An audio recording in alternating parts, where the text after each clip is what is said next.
ព័ត៌មានជាបន្តទៅទៀត BYD Thai 7 បង្ហាញខ្លួនជាផ្លូវការដែលនេះគឺជានិមិត្តរូបថ្មីនៃការកំណត់និយមន័យបច្ចេកវិទ្យានិងការធ្វើដំណើរបៃតងនៅថ្ងៃទី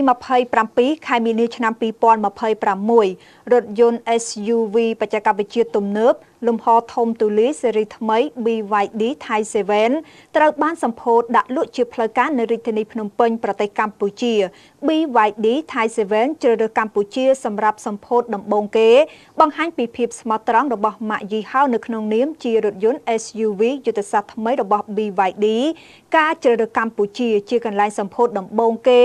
នៅអាស៊ីប៉ាស៊ីហ្វិកមិនត្រឹមតែជាការទទួលស្គាល់នៅសក្តានុពលនៃទីផ្សារកម្ពុជាប៉ុណ្ណោះទេប៉ុន្តែថែមទាំងជាវិធានការដ៏សំខាន់នៅក្នុងការរៀបចំផែនការទីផ្សារធម្មពលថ្មីជាសកលរបស់ BYD ផងដែរនៅក្នុងពិធីសម្ពោធលក់ជាផ្លូវការ BYD Thai 7 នៅរាជធានីភ្នំពេញមានការអញ្ជើញចូលរួមពីលោក Henry Yip នាយកប្រតិបត្តិផ្នែកលក់រថយន្ត BYD ប្រចាំប្រទេសកម្ពុជា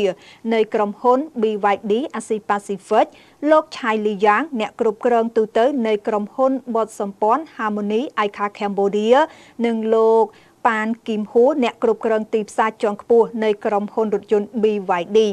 ការសម្ពោធនេះគឺបាននាំយកនៅបច្ចេកវិទ្យាចុងក្រោយនិងសមត្ថភាពដ៏អស្ចារ្យរបស់ Thai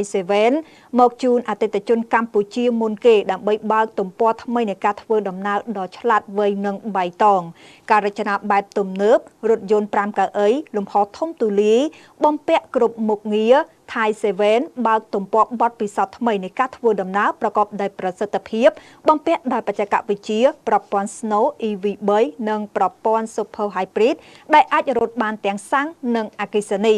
ការប្រកាសតម្លៃជាផ្លូវការនិងការប្រគល់រថយន្តក្នុងខែមេសាគឺជានៅក្នុងព្រឹត្តិការណ៍សម្ពោធនេះ BYD បានដាក់ចេញនៅជម្រើស2ប្រភេទ BYD Thai 7 4WD Ultra តម្លៃ$51,800ចាប់ផ្ដើមប្រគល់រថយន្តក្នុងខែមេសា BYD Thai 7 2WD Pro តម្លៃ$46,800ការតាំងពីពណ៌រថយន្តនៅភ្នំពេញកាលពីថ្ងៃទី6ដល់ថ្ងៃទី8ខែមិនិនាកន្លងទៅ Thai 7 គឺទទួលបានការចាប់អារម្មណ៍យ៉ាងខ្លាំងដោយមានចំនួនកក់រហូតទៅដល់ 40% នៃចំនួនសរុបនៅក្នុងកម្មវិធីដែលនាំមកគេនៅក្នុងទីផ្សាររថយន្តធម្មពលថ្មីនៅកម្ពុជាបណ្ដាញសេវាកម្មគ្របដណ្ដប់ទូទាំងប្រទេសផ្ដល់ភាពកក់ក្ដៅដល់អ្នកប្រើប្រាស់ BYD និង Harmony Iconបន្តពង្រឹងបណ្ដាញសេវាកម្មនៅកម្ពុជាបច្ចុប្បន្នគឺមានសាខាចំនួន10កន្លែងដែលបានសាងសង់រួចរាល់នៅក្នុងនោះ6កន្លែងមានសេវាកម្មជួសជុលពេញលេញគ្របដណ្ដប់លើរាជធានីភ្នំពេញសៀមរាបនិងព្រះសីហនុស្ថានីយ៍សេវាកម្មថ្មីនៅកោះនរានិងផ្លូវជាតិលេខ3នឹងចាប់ផ្ដើមដំណើរការនៅឆមាសទី1ឆ្នាំនេះនៅពេលនោះបណ្ដាញសេវាកម្មក្រោយការលក់នៅក្នុងរាជធានីភ្នំពេញនឹងត្រូវបានពង្រីកឲ្យទៅដល់5កន្លែងចំណែកឯមជ្ឈមណ្ឌលលក់និងសេវាក្រោយការលក់នៅខេត្តសៀមរាបបានចាប់ផ្ដើមដំណើរការហើយមជ្ឈមណ្ឌលលក់និងសេវាកម្មនៅខេត្តព្រះសីហនុនឹងបើកសម្ពោធនៅក្នុងពេលឆាប់ៗនេះដើម្បីផ្ដល់ជូនអ្នកប្រើប្រាស់ BYD នៅសេវាកម្មពេញលេញប្រកបដោយប្រសិទ្ធភាពនិងភាពងាយស្រួលបំផុតចាប់ផ្ដើមដំណើរការថ្មីជាមួយនឹង Thai 7 BYD រួមចំណែកកសាងប្រព័ន្ធអេកូឡូស៊ីបៃតងនៅកម្ពុជាក្នុងនាមជាម៉ាកយីហោរថយន្តធម្មពលថ្មីដែលលក់ដាច់បំផុតនៅលើពិភពលោក BYD តាមរយៈ Harmony Icon ដែលជាតំណាងចែកចាយផ្លូវការនិងយកការសម្ពោធ Thai 7 ជាចំណុចចាប់ផ្ដើមថ្មីស្របទៅជាមួយនឹងរោងចក្រដំឡើងរបស់ BYD នៅក្នុងប្រទេសកម្ពុជាដើម្បីជំរុញយុទ្ធសាស្ត្រផលិតនៅកម្ពុជាប្រកបជូននៅកម្ពុជាបន្តនាំយកនៅការច្នៃប្រឌិតផ្នែកបច្ចេកវិទ្យានិងសេវាកម្មដ៏ល្អឥតខ្ចោះដើម្បីចូលរួមចំណែកកសាងប្រព័ន្ធអេកូឡូស៊ីនៃការធ្វើដំណើរតាមបៃតងនៅកម្ពុជា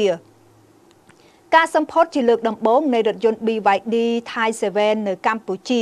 នៃអាស៊ីប៉ាស៊ីហ្វិកមិនត្រឹមតែនាំមកនៅការជូនអតិថិជននៅក្នុងស្រុកនៅរថយន្ត SUV ធម្មពលថ្មីមួយដែលរួមបញ្ចូលគ្នានៅលំហធំទូលាយសមត្ថភាពខ្លាំងក្លាបច្ចេកវិទ្យាវៃឆ្លាតនិងសេវាកម្មដ៏ល្អឥតខ្ចោះប៉ុណ្ណោះទេប៉ុន្តែថែមទាំងជាសកម្មភាពជាក់ស្ដែងនៅក្នុងការជំរុញការប្រើប្រាស់រថយន្តធម្មពលថ្មីនៅកម្ពុជាផងដែរទៅថ្ងៃអនាគត BYD នឹងបន្តពង្រឹងវត្តមាននៅក្នុងស្រុកឲ្យកាន់តែរឹងមាំ និងសហការជិតស្និទ្ធជាមួយនឹងដៃគូនានាដើម្បីធ្វើឲ្យ Thai Seven ក្លាយទៅជាជម្រើសដ៏ល្អបំផុតសម្រាប់ការធ្វើដំណើរបៃតងរបស់លោកអ្នកដែលប្រើប្រាស់នៅកម្ពុជាឆ្ពោះទៅកាន់យុគសម័យថ្មីនៃការធ្វើដំណើរដ៏វៃឆ្លាតនិងបៃតងដោយលែងមានការព្រួយបារម្ភពីរឿងតម្លៃសាំងទៀតហើយ